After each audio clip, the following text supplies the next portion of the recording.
ಮಂತ್ರಿಗಳನ್ನ meet ಮಾಡಲಿಕ್ಕೆ ನಾಳೆ ನನಗೆ ಅವಕಾಶಗಳು ಕಡಿಮೆ ಇರ್ತದೆ ಅಂತ ಹೇಳಿ ಬ್ಯಾಂಗ್ಳೂರಿಗೆ ಹೋಗಿದ್ದಾರೆ. ಹಾಗಾಗಿ ಈ ಒಂದು ಕಾರ್ಯಕ್ರಮಕ್ಕೆ ಬರಲಿಲ್ಲ. ಅವ್ರ ಬದಲಾಗಿ ಇವತ್ತು ನನ್ನೂ ಕೂಡ ವೈಯಕ್ತಿಕವಾಗಿ ಮನೆಗೆ ಬಂದು ಆಹ್ವಾನವನ್ನು ಮಾಡಿದ್ರು. ಹಾಗಾಗಿ ಬರಬೇಕಾಯಿತು. ಅವರ ಪ್ರೀತಿ ವಿಶ್ವಾಸಕ್ಕೆ ಮಣಿದು ಇವತ್ತು ನಮಗೂ ಕೂಡ ಪಕ್ಷ ಹಬ್ಬ ಇದೆ. ಪಕ್ಷ ನಮ್ಮಲ್ಲಿ ಗಿಡೆಲ್ಲ ಇಟ್ಟು ಪೂಜೆಯನ್ನು ಮಾಡ್ತಕ್ಕಂಥದ್ದು ಸಂಪ್ರದಾಯ ಇದೆ. ಹಾಗಾಗಿ ನಾನು ಅಲ್ಲಿ ಹೋಗ್ಬೇಕಿತ್ತು. ಆದರೂ ಕೂಡ ಒಂದು ವಿಶ್ವಾಸ ಮಾಡಿದ್ರು, ಹೋಗೋಣ, ಎಲ್ಲರೂ ಕೂಡ ಬಂದು ನಮ್ಮ ಮನೆಗೆ ಆತ್ಮೀಯವಾಗಿ ಒಂದು ಆಹ್ವಾನವನ್ನು ಮಾಡಿದ್ರು. ಹಾಗಾಗಿ ಅವರ ಒಂದು ಪ್ರೀತಿ ವಿಶ್ವಾಸಕ್ಕೆ ಇವತ್ತು ನಾನು ಇಲ್ಲಿ ಬರಬೇಕಾಯಿತು. ಏನು ನಮ್ಮ ಅಧ್ಯಕ್ಷರು ಹೇಳೋದು, ಪುಟ್ಟ ಸಮಾಜ ಹಿಂದೆ ಇದ್ದೀವಿ ಅಂತ ಹೇಳಿ ಪ್ರತಿಯೊಂದು ಸಮಾಜಕ್ಕೂ ಕೂಡ ಸಮಾನತೆಯನ್ನ ಕಲ್ಪಿಸಬೇಕು ಅನ್ನೋ ಒಂದು ನಿಟ್ಟಿನಲ್ಲಿ ಕೂಡ ಇವತ್ತು ನಮ್ಮ ಶಾಸಕರು ಎಲ್ಲ ಸಮಾಜವನ್ನ ಒಂದು ಹಂತದಲ್ಲಿ ತಗೊಂಡೋಗ್ಬೇಕು ಅನ್ನೋ ಮನೋಭಾವನೆ ಹೊಂದಿರ್ತಕ್ಕಂಥ ಶಾಸಕರು. ಯಾವುದೇ ರೀತಿ ತಮ್ಮನ್ನ ಕಡೆಗಣನೆ ಮಾಡಲ್ಲ. ಉದಾಹರಣೆಗೆ ಹಿಂದೆ ಇವ್ರು ಹೇಳಿದ್ರು, ಕಾರ್ಯಕರ್ತರು ಹೇಳಿದ್ರು, ಹಿಂದೆ ಕಂಟಿನ್ಯೂ ಆಗಿ ಈ ಒಂದು ಕಾರ್ಯಕ್ರಮವನ್ನ ಮಾಡ್ತಾ ಇರಲಿಲ್ಲ ಕೇರಳ ಸಮಾಜದವರು. ಒಂದು 3 ವರ್ಷಗಳ ಹಿಂದೆ ಸ್ವಲ್ಪ ಕಂಟಿನ್ಯೂಸ್ ಮಾಡ್ತಾ ಇರಲಿಲ್ಲ ಅಂತ ಹೇಳಿ ಏನ್ ಸರ್ ಹೇಳಿದ್ರ ತಮಗೆ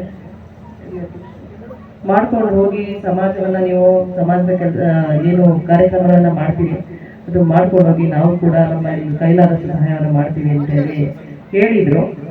ಆ ನಿಟ್ಟಿನಲ್ಲಿ ಇವತ್ತು ಕಾರ್ಯಕ್ರಮವನ್ನ ತಾವು ಆಯೋಜನೆ ಮಾಡಿದ್ದೀವಿ. ತುಂಬಾ ಖುಷಿ ಆಯ್ತು. ನಮ್ಮನ್ನು ಕೂಡ ಒಂದು ಆತ್ಮೀಯವಾಗಿ ಬರಮಾಡ್ಕೊಂಡ್ರಿ.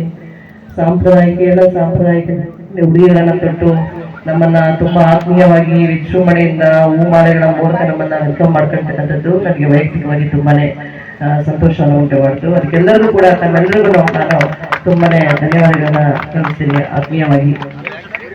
ಏನು ನೀವು ಪುಟ್ಟ ಸಮಾಜ ಅಂತ ಹೇಳ್ತೀರಾ, ಯಾವುದು ಕೂಡ ಒಂದು ಪುಟ್ಟ ಸಮಾಜ ಅಂತ ನಾವು ಭಾವನೆಯನ್ನು ಇಟ್ಕೋಬಾರ್ದು. ಎಲ್ಲ ಸಮಾಜಕ್ಕೂ ಕೂಡ ಒಂದು ಸಮಾನತೆ ಅಂತಕ್ಕಂಥದ್ದು ಇರ್ತದೆ.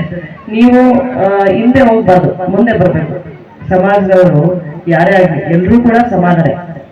ಆ ಸಮಾಜ ಬೇರೆ ಈ ಸಮಾಜ ಬೇರೆ ಅಂತ ಹೇಳಿ ನಮ್ಮ ಶಾಸಕರು ಇವತ್ತು ತಾಲೂಕಲ್ಲಿ ಕೆಲಸ ಮಾಡಿಲ್ಲ. ಪಕ್ಷಾತೀತವಾಗಿ ಜಾತ್ಯತೀತವಾಗಿ ಎಲ್ಲ ಸಮಾಜಕ್ಕೆ ತನ್ನಿಂದ ಆಗಂತಹ ಒಂದು ಕೆಲಸ ಕಾರ್ಯಗಳನ್ನ ಸರ್ಕಾರದ ವತಿಯಿಂದ ಅಥವಾ ತನ್ನ ವೈಯಕ್ತಿಕವಾಗಿ ಕೂಡ ಕೆಲವೊಂದನ್ನ ಮಾಡಿಲ್ಲ. ಹಾಗಾಗಿ ಮುಂದಿನ ದಿನಗಳಲ್ಲಿ ನಮ್ಮ ಬೇಡಿಕೆ ಏನು ನಮ್ಮ ಅಧ್ಯಕ್ಷರು ಕೊಟ್ಟರು, ಸಮುದಾಯದ ಭವನದ ಒಂದು ನಿವೇಶನ ಅವರು ಇದೆಯಾ ಸೈಟ್ ಇದು ಮಾಡ್ತಾ ಇದ್ದಾರೆ.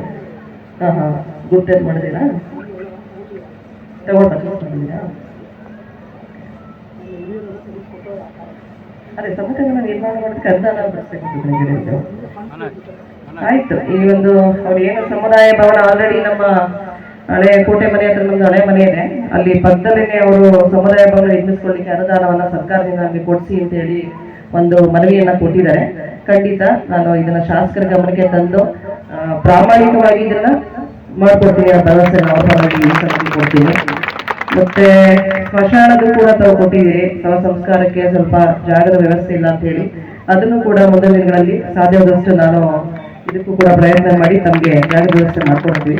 ತಾವು ಕೂಡ ಎಲ್ಲರೂ ಗೊತ್ತಿದೆ, ಶಾಸಕರು ಬಂದ ಸಮಯದಲ್ಲಿ ವೈಯಕ್ತಿಕವಾಗಿ, ಏಕೆಂದ್ರೆ ಈಗ ಅವರು ಕ್ಷೇತ್ರದಲ್ಲಿ ಹಲವಾರು ಕಡೆ ಪ್ರವಾಸ ಮಾಡೋದ್ರಿಂದ ಕೆಲವು ಸಮಯದಲ್ಲಿ ಸಮಯವನ್ನು ಕೊಡ್ಲಿಕ್ಕೆ ಆಗಲ್ಲ.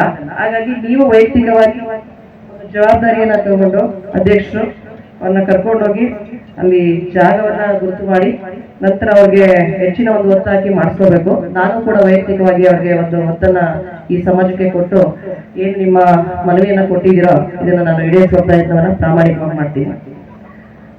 ಮೂರನೇದಾಗಿ ಮಾನಂದವಾಡಿ ಮೈಸೂರು ರಸ್ತೆನ ತಾವು ಸಂಚಾರ ಪಡಿಸಬೇಕು ಅಂತ ಹೇಳ್ತಿದ್ದೀರಿ. ಇದು ಎಲ್ಲಾ ಕಾರ್ಯಕ್ರಮಗಳಲ್ಲೂ ನಮ್ಗೆ ತಾಲೂಕಿನ ಜನ ಹೇಳ್ತಕ್ಕಂಥದ್ದು. ಈಗ ತಾವೆಲ್ಲರಿಗೂ ಗೊತ್ತಿದೆ, ಒಬ್ಬ MLA ಅವರು ಆಗಿ ಅವರು ಕೂಡ ಎಲ್ಲಾ ಕ್ಷೇತ್ರದಲ್ಲಿ ಸಾಧ್ಯವಾದಷ್ಟು ರಸ್ತೆಗಳ ಗುದ್ಲಿ ಪೂಜೆಗೆ ಅನುಮೋದನೆಯನ್ನ ತಗೊಂಡು ಬಂದು ಸರ್ಕಾರದಿಂದ ಶಿಫಾರಸು ಮಾಡ್ಕೊಂಡ್ ಬರ್ತಕ್ಕಂಥದ್ದು ಅಷ್ಟು ಒಂದು ಈಸಿ ಟಾಸ್ಕ್ ಅಲ್ಲ. ಈಗ ಇವರ ಮೇಲ್ಗಡೆ ಮಂತ್ರಿಗಳಿರ್ತಾರೆ, ಸಂಬಂಧಪಟ್ಟ ಇಲಾಖೆಗಳಿರ್ತದೆ, ಹಾಗಾಗಿ ಸ್ವಲ್ಪ ತಡವಾಗ್ತದೆ. ಹಾಗಾಗಿ ತಮ್ಮೆಲ್ಲರ ಸಹಕಾರ ಬೇಕು. ಈಗಾಗ್ಲೇನೆ ನಮ್ಮ PWD ಇವ್ರಗಡೆಯಿಂದ ನಾವು ಸರ್ವೆಯನ್ನ ಮಾಡ್ತಿದೀವಿ. ಈ ಅರ್ಜಿಯನ್ನು ಕೂಡ ಅವರೆಲ್ಲ ರೆಡಿ ಮಾಡ್ಕೊಂಡಿದ್ದಾರೆ. ಇನ್ನೊಂದು 1.5 ವರ್ಷದಲ್ಲಿ ಡಬಲ್ ರೋಡ್ ಆಗೋ ಸಾಧ್ಯತೆನೂ ಕೂಡ ಹೆಚ್ಚಿದೆ. ಹಾಗಾಗಿ ಇದನ್ನು ಕೂಡ 1 ವರ್ಷದೊಳಗಡೆ ಅವರು ಪೂರ್ಣ ಮಾಡ್ಬೇಕು ಅನ್ನೋ ಒಂದು ಇದನ್ನು ಕೂಡ ಇಟ್ಕೊಳ್ಳೋರು ಕೆಲಸವನ್ನು ಮಾಡ್ತಾ ಇದ್ದಾರೆ. ಆಲ್ರೆಡಿ ಇದು ಹೈಕಮಾಂಡ್ ಗಮನಕ್ಕೆ ತಂದು ಇದರ ಬೇಗ ಈ ಕೆಲಸವನ್ನ ಪೂರ್ಣಗೊಳಿಸುವ ಒಂದು ಪ್ರಯತ್ನವನ್ನ ಮಾಡ್ತಾ ಇದ್ದಾರೆ. ಅಲ್ಲಿವರೆಗೆ ತಮ್ಮೆಲ್ಲರ ಒಂದು ಸಹಕಾರ ನಮಗೆ ಬೇಕು.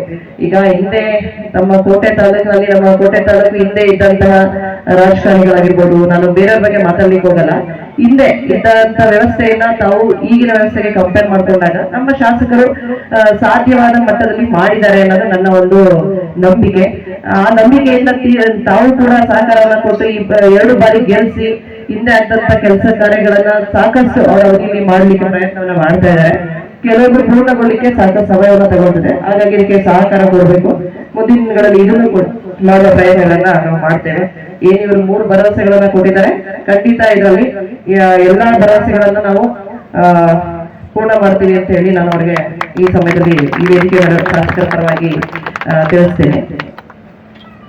ಇವತ್ತು ಓಣಂ ಪ್ರಯುಕ್ತ ತಾವೆಲ್ಲರೂ ಕೂಡ ಈ ಒಂದು ಕಾರ್ಯಕ್ರಮವನ್ನ ಆಯೋಜನೆ ಮಾಡಿರ್ತಕ್ಕಂಥದ್ದು ಬಹಳ ಖುಷಿಯಾಗಂತ ವಿಚಾರ. ಮೊದಲನೇದಾಗಿ ಎಲ್ಲರೂ ಕೂಡ ಓಣಂ ಹಬ್ಬದ ಶುಭಾಶಯಗಳನ್ನ ಕೊಡ್ತೀನಿ. ಇಲ್ಲಿ ಇಂತಹ ನೈಜ, ಇಂಟ್ರೆಸ್ಟಿಂಗ್ ಹಾಗೂ ಕ್ಯೂರಿಯಾಸಿಟಿ ಸುದ್ದಿಗಳು ನಿಮಗೆ ಸಿಗಬೇಕು ಅಂದ್ರೆ ಇಂಡಿಯಾ ಫಸ್ಟ್ ಟಿವಿ ಸಬ್ಸ್ಕ್ರೈಬ್ ಮಾಡಿ. ಒಂದು ಲೈಕ್ ಕೊಟ್ಟು ವಿಡಿಯೋ ಶೇರ್ ಮಾಡುವ ಮೂಲಕ ನಮ್ಮನ್ನು ಮತ್ತಷ್ಟು ಪ್ರೋತ್ಸಾಹಿಸಿ. ಇಂಡಿಯಾ ಫಸ್ಟ್, ನಿರ್ಭೀತಿಯಿಂದ ನಿಮಗಾಗಿ.